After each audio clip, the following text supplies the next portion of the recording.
भगवान विष्णु की उपासना के लिए विष्णु सहस्त्र नाम का पाठ सबसे ज्यादा फलदायी होता है। इससे श्री हरि की कृपा से सारे काम आसानी से बनने लगते हैं। इसमें भगवान के सहस्त्र नामों का उल्लेख है। इसके अद्भुत श्लोक हर ग्रह और हर नक्षत्र को नियंत्रित कर सकते हैं, परंतु बृहस्पति की पीड़ा को दूर करने के लिए इसका पाठ अमोघ होता है। मानव जीवन से जुड़े सुख दुख का चक्र श्री हरि के हाथ में है। विष्णु सहस्त्रनाम के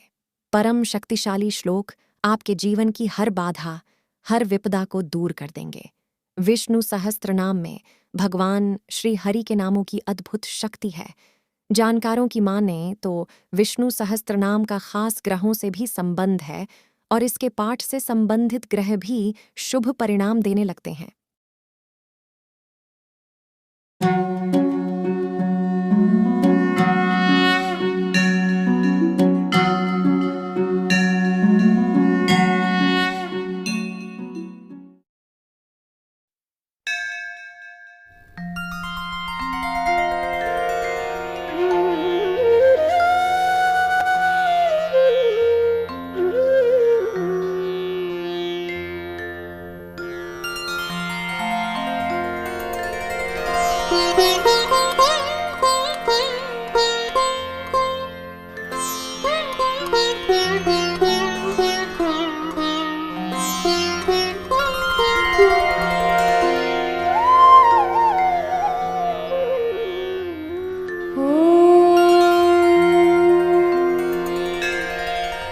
शुक्लांबरधरं विष्णुं शशिवर्णं चतुर्भुजं प्रसन्नवदनं ध्यायेत् सर्वविघ्नोपशान्तये। व्यासं वसिष्ठनप्तारं शक्तै पौत्रमकल्मषं पराशरात्मजं वन्दे शुकतातं तपोनिधिं। व्यासाय विष्णुरूपाय व्यासरूपाय विष्णवे नमो वै ब्रह्मनिधये वासिष्ठाय नमो नमः। अविकाराय शुद्धाय नित्याय परमात्मने सदैकरूपरूपाय विष्णवे सर्वजिष्णवे। यस्य स्मरणमात्रेण जन्म संसारबन्धनात् विमुच्यते नमस्तस्मै विष्णवे प्रभविष्णवे। ॐ नमो विष्णवे प्रभविष्णवे। श्रीवैशम्पायन उवाच श्रुत्वा धर्मानशेषेण पावनानि च सर्वशः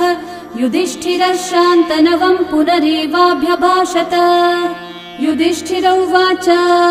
किमेकं दैवतं लोके किं वाप्येकं परायणं स्तुवन्तः कं कमर्चन्तः प्राप्नुयुर्मानवा शुभम्। को धर्मः सर्वधर्माणां भवतः परमो मतः किं जपन्मुच्यते जन्तुर्जन्म संसारबन्धनात्। श्रीभीष्म उवाच जगत्प्रभुं देवदेवम् अनन्तं पुरुषोत्तमं स्तुवन्नामः सहस्रेण पुरुषस्तततोत्थितः। तमेव चार्चयन् नित्यं भक्त्या पुरुषम् अव्ययम् ध्यायन् स्तुवन्नमस्यं च यजमानस्तमेव च। अनादिनिधनं विष्णुं सर्वलोकमहेश्वरं लोकाध्यक्षं स्तुवन्नित्यं सर्वदुःखातिगो भवेत्। ब्रह्मण्यं सर्वधर्मज्ञं लोकानां कीर्तिवर्धनं लोकनाथं महद्भूतं सर्वभूतभवोद्भवम्। एष मे सर्वधर्माणां धर्मोऽधिकतमो मतः यद्भक्त्या पुण्डरीकाक्षं स्तवैर्रच्चैर्नरः सदा।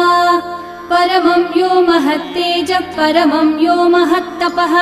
परमं यो महद्ब्रह्म परमं यः परायणम्। पवित्राणां पवित्रं यो मङ्गलानां च मङ्गलम् देवतं देवतानां च भूतानां यो व्ययः पिता।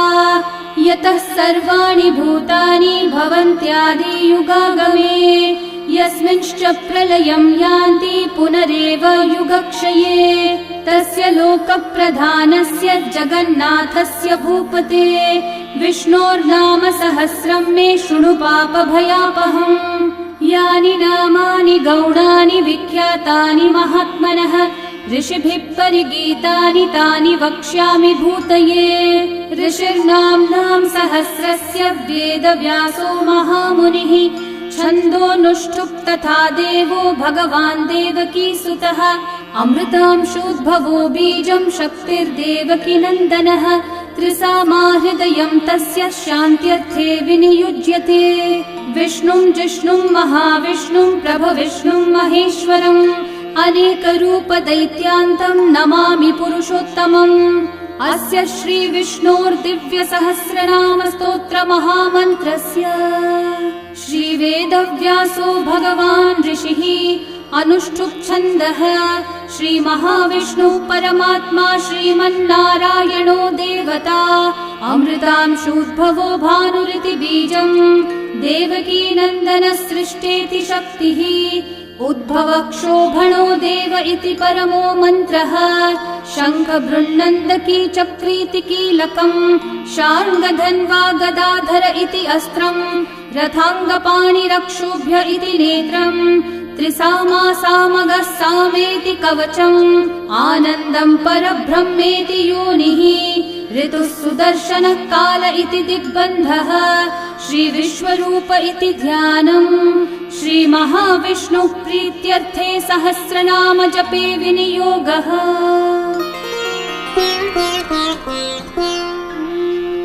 ध्यानम्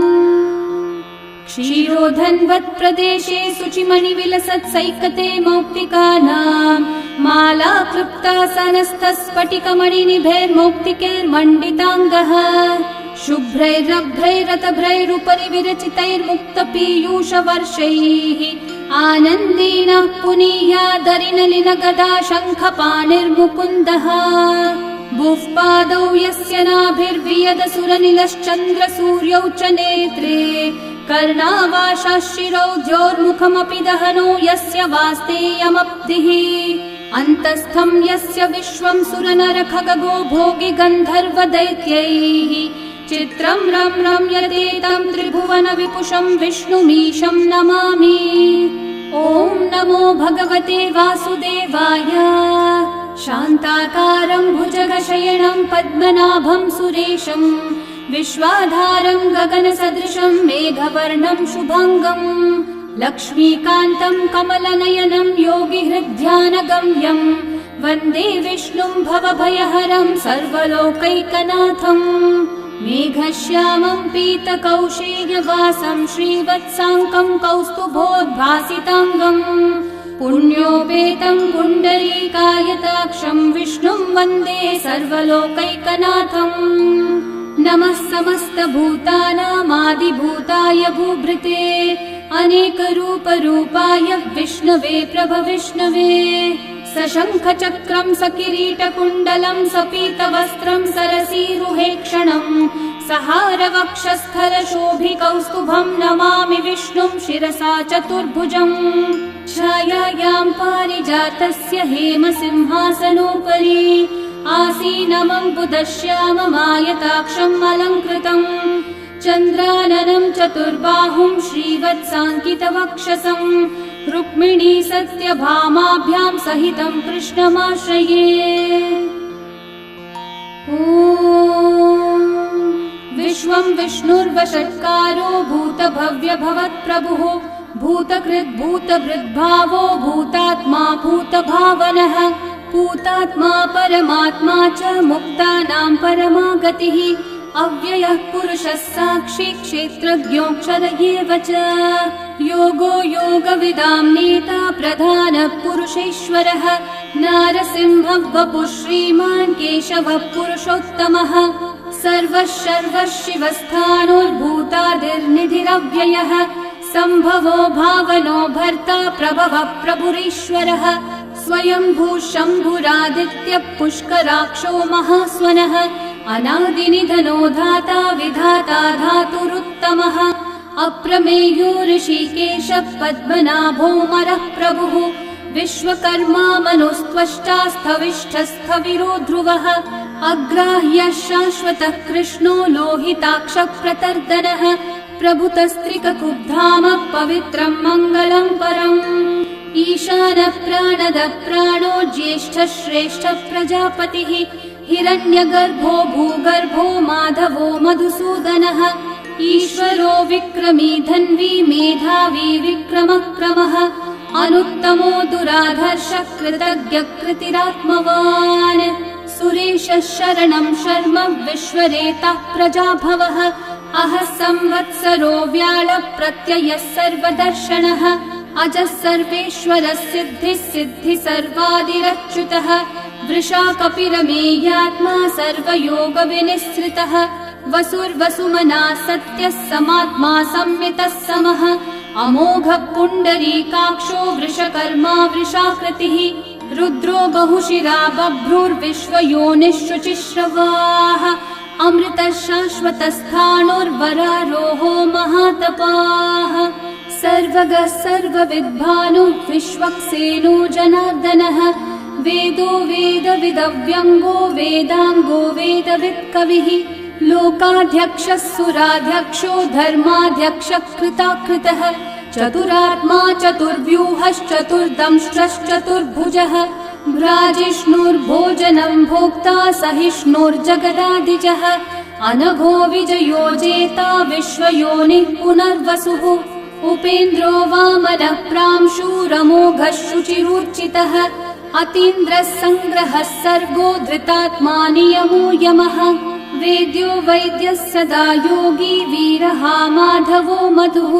अतीन्द्रियो महामायो महोत्साहो महाबलः महाबुद्धिर्महावीर्यो महाशक्तिर्महाद्युतिः अनिर्देश्य वपुः श्रीमान् अमेयात्मा महाधृतक् महेश्वासो महीभर्ता श्रीनिवासः सतां गतिः अनिरुद्धः सुरानन्दो गोविन्दो गोविदाम्पतिः मरीचिर्दमनो हंसः सुपर्णो भुजगोत्तमः हिरण्यनाभः सुतपः पद्मनाभः प्रजापतिः अमृत्युः सर्वदृक्सिंहः सन्धाता सन्धिमान् स्थिरः अजो दुर्मशनः शास्ता विश्रुतात्मा सुरारिः गुरुर्गुरुतमो धामः सत्यः सत्यः पराक्रमः निमिषो निमिषस्रग्वी वाचस्पतिरुदारधीः अग्रणीर्ग्रामणी श्रीमान् न्यायो नेता समीरणः सहस्रमूर्धा विश्वात्मा सहस्राक्षः सहस्रपात् आवर्तनो निवृत्तात्मा संवृतः सम्प्रमर्दनः अहः संवर्तको वह्निरनिलो धरणीधरः सुप्रसादः प्रसन्नात्मा विश्वदृग्विश्वभुग्विभुः सत्कर्ता सत्कृतः साधुर्जन्मुर्नारायणो नरः असङ्ख्येयो प्रमेयात्मा विशिष्टः शिष्टकृच्छुचिः सिद्धार्थः सिद्धसङ्कल्पः सिद्धिदः सिद्धिसाधनः वृषा हि वृषभो विष्णुर्वृषपर्वा वृषोदरः वर्धनो वर्धमानश्च विविक्तः श्रुतिसागरः सुभुजो दुर्धरो वाग्मी महेन्द्रो वसुदो वसुः नैकरूपो बृहद्रूपः क्षिपिविष्टप्रकाशनः ओजस्तेजोद्युतिधरः प्रकाशात्मा प्रतापनः ऋद्धः स्पष्टाक्षरो मन्त्रश्चन्द्रांशूर्भास्करद्युतिः अमृतांशूद्भवो भानुः सुरेश्वरः औषधं जगतः सेतुः सत्यधर्मः पराक्रमः भूतभव्यभवन्नाथः पवनः पावनो नलः कामः कामकृत्कान्तः कामः कामप्रदः प्रभुः युगादिकृद्युगावर्तो नैकमायो महाशनः अदृश्यो व्यक्तरूपश्च सहस्रजिदनन्तजित् इष्टो विशिष्टशिष्टेष्ठः शिखण्डी नहुषो वृषः क्रोधः क्रोधकृत्कर्ता विश्वबाहुर्महीधरः अच्युतः प्रथितः प्राणः प्राणदो वासवानुजः अपान्निधिरधिष्ठानम् अप्रमत्तः प्रतिष्ठितः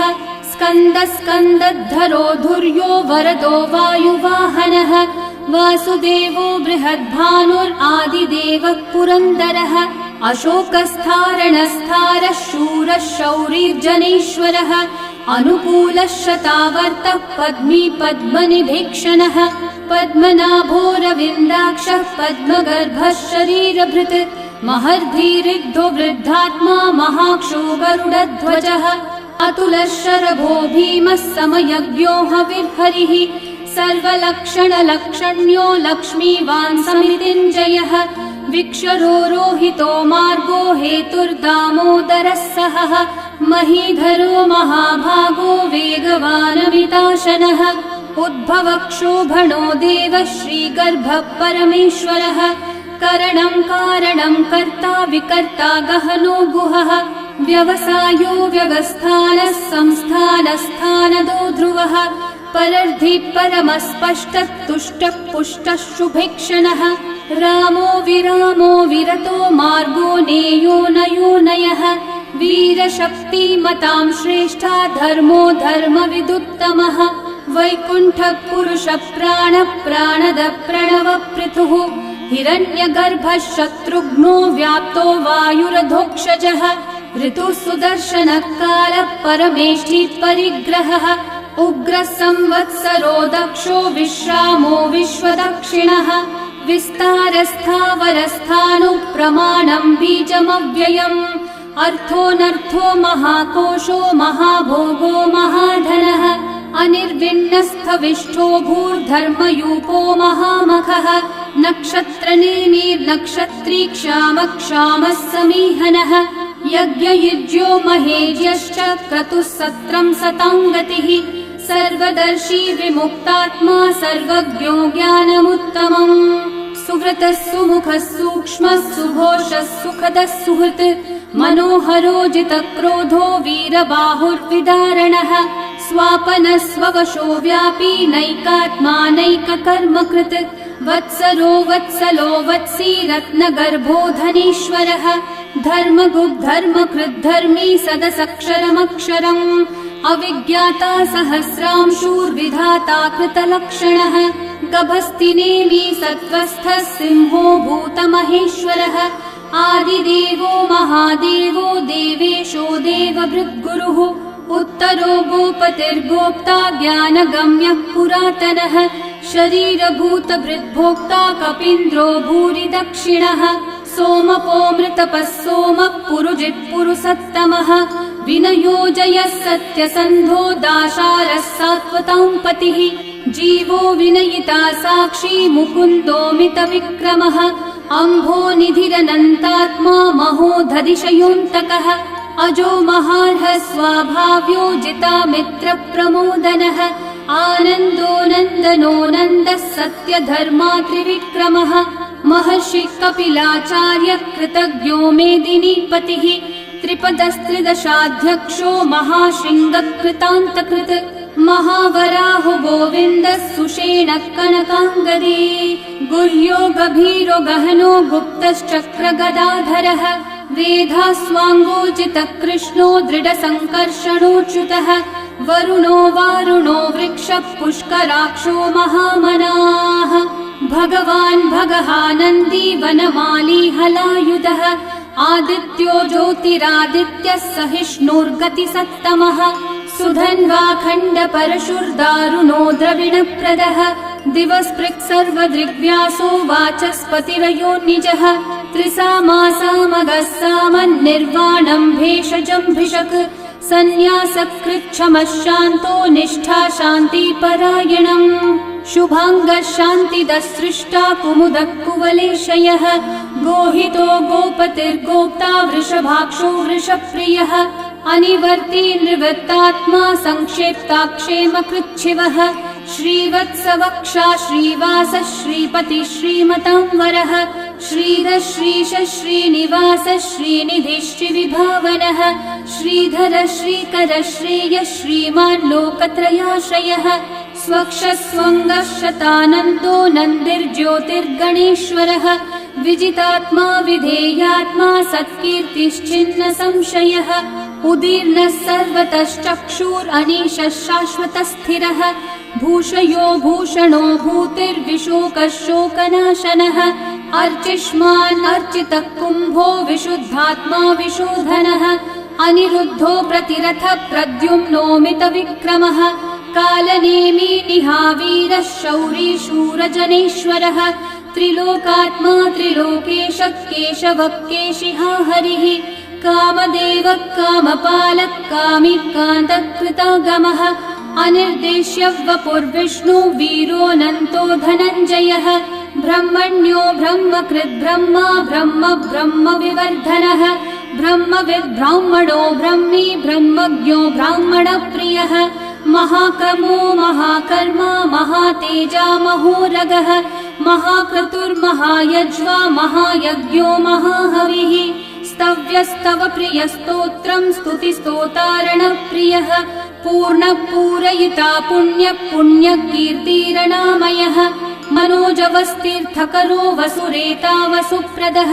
वसुप्रदो वासुदेवो वसुर्वसुमनाहविः सद्गति सत्कृति सत्ता सद्भूति सत्परायणः शूरसेनो यदुश्रेष्ठः सन्निवासः सुयामुनः भूता वासो वासुदेवः सर्वासु निलयो नलः दर्पः दर्पदो दृप्तो दुर्धरोऽथा पराजितः विश्वमूर्तिर्महामूर्तिर्दीप्तमूर्तिरमूर्तिमान् अनेकमूर्तिरव्यक्तः शतमूर्तिः एकोनैकः स वः किं यतत्पदमनुत्तमम् लोकबन्धुर्लोकनाथो माधवो भक्तवत्सलः सुवर्णवर्णो हेमाङ्गो वराङ्गश्चन्दनाङ्गदे वीरः विषमशून्यो घृताशीरशलश्चलः अमानीमानदो मान्यो लोकस्वामी त्रिलोकधृक् सुमेधा मेधजो धन्यः सत्यमेधाधराधरः तेजो वृषो द्युतिधरः सर्वशस्त्रभृताम्बरः प्रग्रहो निग्रहो व्यग्रो नैकः शृङ्गो गदाग्रजः चतुर्मूर्तिश्चतुर्बाहुश्चतुर्व्यूहश्चतुर्गतिः चतुरात्मा चतुर्भावश्चतुर्वेदविदेकपात् समावर्तो निर्वृत्तात्मा दुर्जयो दुरतिक्रमः दुर्लभो दुर्गमो दुर्गो दुरावासो दुरारिहा शुभाङ्गो लोकसारङ्गः सुतन्तुस्तन्तुवर्धनः इन्द्रकर्मा महाकर्मा कृतकर्मा कृतागमः उद्भवः सुन्दर सुन्दो रत्ननाभः सुलोचनः अर्को वाजः नः शृङ्गी जयन्तः सर्वविजयी सुवर्णबिन्दु रक्षोभ्यः सर्ववागीश्वरेश्वरः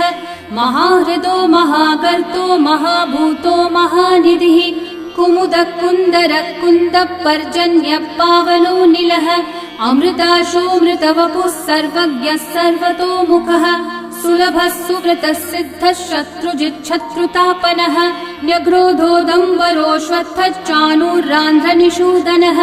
सहस्रार्ची सप्तजिह्वा सप्तैधा सप्तवाहनः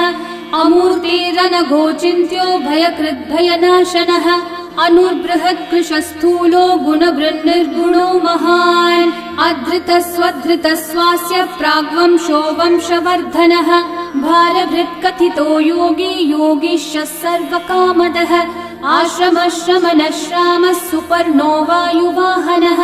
धनुर्धरो धनुर्वेदो दण्डो दमयिता दमः अपराजितः सर्वसहो नियन्ता नियमो यमः सत्त्ववान् सात्विकः सत्यः सत्यधर्मपरायणः अभिप्रायप्रियार्होर्हः प्रियकृत्प्रीतिवर्धनः विहाय स गतिर्ज्योतिः सुरचिर्हुतभुक् विभुः रविर्विरोचनः सूर्यः सविता रविलोचनः अनन्तो हुतभुग्भोक्ता सुखदो नैकजोऽग्रजः अनिर्विण्णः सदा मर्षि लोकाधिष्ठानमद्भुतः सनातनतमः कपिलः कपिरव्ययः स्वस्तिदः स्वस्तिकृत् स्वस्ति स्वस्ति भुक् स्वस्ति दक्षिणः अरौद्रः कुण्डली चक्री विक्रमयूर्जितशासनः शब्दातिगः शब्दसः शिशिरः शर्वरीकरः अक्रूरः पेशलो दक्षो दक्षिणः क्षमिनाम्बरः विद्वत्तमो वीतभयः पुण्यश्रवणकीर्तनः उत्तारणो दुष्कृतिः पुण्यो दुःस्वप्ननाशनः वीरः रक्षणः सन्तो जीवनः पर्यवस्थितः अनन्तरूपोऽनन्तः श्रीर्जितमन्युर्भयापहः चतुर्रश्रो गभीरात्मा विदिशो व्यादिशो दिशः अनादिर्भूर्भुवो लक्ष्मी सुवीरो रुचिराङ्गदः जननो जनजन्मादि भीमो भीमपराक्रमः आधारनिलयो धाता पुष्पहासप्रजागरः ऊर्ध्वगः सत्पथाचार प्राणदः प्रणवपणः प्रमाणं प्राणनिलयं प्राणभृत् प्राणजीवनः तत्त्वं तत्त्वविदेकात्मा जन्म मृत्युजरातिगः भूर्भुवः स्वस्तरुस्तारः सविता प्रपितामहः यज्ञो यज्ञपतिर्यज्वा यज्ञाङ्गो यज्ञवाहनः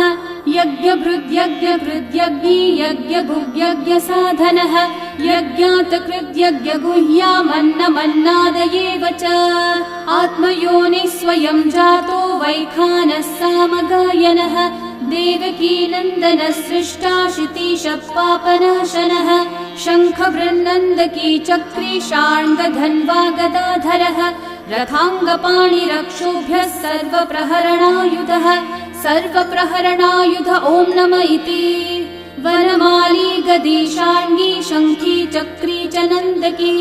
श्रीमान्नारायणो विष्णुर्वासुदेवोऽभिरक्षतु वनमाली गदी शार्ङ्गी शङ्खी चक्री च नन्दकी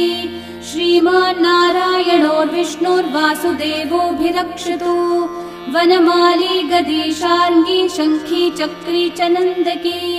श्रीमान्नारायणो विष्णुर्वासुदेवोऽभिरक्षतु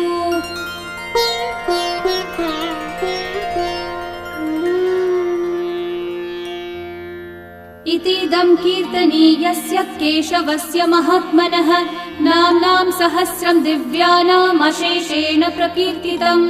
य इदं शृणुयान्नित्यं यश्चापि परिकीर्तयेत् नाशुभं प्राप्नुयात् किञ्चित् सोमुत्रेह च मानवः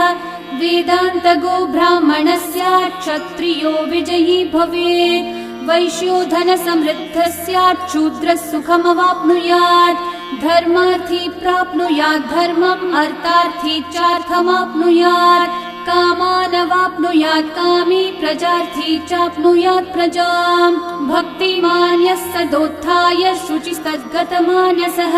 सहस्रं वासुदेवस्य नाम्नामेतत् प्रकीर्तयेत् यशः प्राप्नोति विपुलं याति प्राधान्यमेव च अचलां श्रियमाप्नोति श्रेय प्राप्नोत्यनुत्तमम् न भयं क्वचिदाप्नोति वीर्यं तेजश्च विन्दति भवत्यरोगो द्युतिमान् बलरूपगुणान्वितः रोगार्तो मुच्यते रोगात् बद्धो मुच्येत बन्धनात् भयान् मुच्येत भीतस्थो मुच्येतापन्न आपदः दुर्गान्यतितरत्याशु पुरुषः पुरुषोत्तमम् स्तुवन्नाम सहस्रेण नित्यं भक्ति समन्वितः वासुदेवाश्रयो मर्त्यो वासुदेवपरायणः सर्वपापविशुद्धात्मा याति ब्रह्म सनातनम् न वासुदेव भक्तानामशुभं विद्यते क्वचित् जन्म मृत्यु जरा व्याधि भयं नैवोपजायते इमं स्तवमधीयानः श्रद्धा भक्ति समन्वितः युज्येतात्मसुखः शान्ति श्रीधृति स्मृतिकीर्तिभिः न क्रोधो न च मात्सर्यं न लोभो नाशुभामतिः भवन्ति कृतपुण्यानां भक्तानां पुरुषोत्तमे द्यौस चन्द्रार्कनक्षत्राखं दिशो भूर्महोदधिः वासुदेवस्य वीर्येण विदतानि महात्मनः ससुरासुरगन्धर्वं सयक्षूरगराक्षसं जगद्वशे वर्ततेदं कृष्णस्य सचराचरम् इन्द्रियाणि मनोबुद्धिः सत्त्वं तेजो बलं द्युतिः वासुदेवात्मकन्याहुः क्षेत्रं क्षेत्रज्ञ एव च सर्वागमानामाचार प्रथमं परिकल्पते आचार प्रभवो धर्मो धर्मस्य प्रभुरच्युतः ऋषयः पितरो देवा महाभूतानि धातवः जङ्गमाजङ्गमं चेदं जगन्नारायणोद्भवम् योगो ज्ञानं तथा साङ्ख्यं विद्या शिल्पादिकर्म च वेदाशास्त्राणि विज्ञानम् एतत् सर्वं जनार्दनात् एको विष्णुर्महद्भूतं पृथक् भूतान्यनेकशः त्रीन् लोकान् व्याप्य भूतात्मा भुङ्क्ते विश्वभुगव्ययः इमं स्तवं भगवतो विष्णोर्व्यासेन कीर्तितम् पठ्येद्य इच्छेत् पुरुषः श्रेयः प्राप्तुं सुखानि च विश्वेश्वरमजं देवं जगतः प्रभुमव्ययम् भजन्ति ये पुष्कराक्षं न ते यान्ति पराभवम् न ते यान्ति पराभवम् ॐ नमः इति। अर्जुनोवाच पद्मपत्रविशालाक्ष पद्मनाभः सुरोत्तम भक्तानामनुरक्तानां त्राता भव जनार्दन। श्रीभगवानुवाच यो मां नाम सहस्रेण स्तोतुमिच्छति पाण्डव सोऽहमेकेन श्लोकेन स्तुतयेव न संशयः स्तुतयेव न संशय ॐ नमः इति। व्यास उवाच वासनाद् वासुदेवस्य वासितं भुवनत्रयम् सर्वभूतनिवासोऽसि वासुदेव नमोऽस्तु ते। श्रीवासुदेव नमोऽस्तु ॐ नमः इति। पार्वत्योवाच केनोपायेन लघुना विष्णोर्नाम सहस्रकम् पठ्यते पण्डितेर्नित्यं श्रोतुमिच्छाम्यहं प्रभो। ईश्वरोवाच श्रीराम राम रामेति रमे रामे मनोरमे सहस्रनाम तत्तुल्यं राम नाम वरानने। श्रीराम राम रामेति रमे रामे मनोरमे सहस्रनाम तत्तुल्यं राम नाम वरानने। श्रीराम राम रामेति रमे रामे मनोरमे सहस्रनाम तत्तुल्यं राम नाम वरानने। श्रीराम नाम वरानन ॐ नमः इति। ब्रह्मोवाच नमोऽस्त्वनन्ताय सहस्रमूर्तये सहस्रपादाक्षि शिरोरुबाहवे सहस्रनाम्ने पुरुषाय शाश्वते सहस्रकोटियुगधारिणे नमः। सहस्रकोटियुगधारिण ॐ नमः इति। सञ्जय उवाच यत्र योगेश्वरः कृष्णो यत्र पार्थो धनुर्धरः तत्र श्रीर्विजयो भूतिर्ध्रुवा नीतिर्मतिर्मम। श्रीभगवानुवाच अनन्याश्चिन्तयन्तो मा ये जनाः पर्युपासते तेषां नित्याभियुक्तानां योगक्षेमं वहाम्यहम्। परित्राणाय साधूनां विनाशाय च दुष्कृतां धर्म संस्थापनार्थाय सम्भवामि युगे युगे। आर्ता विषण्णा शिथिलाश्च भीता घोरेषु च व्याधिषु वर्तमानाः संकीर्त्य नारायण शब्दमात्रं विमुक्तदुःखा सुखिनो भवन्तु। कायेन वाचा मनसैन्द्रियैर्वा बुद्ध्यात्मना वा प्रकृते स्वभावात् करोमि यद्यत् सकलं परस्मै नारायणायेति समर्पयामि। श्रीविष्णु सहस्रनाम स्तोत्रं सम्पूर्णम्।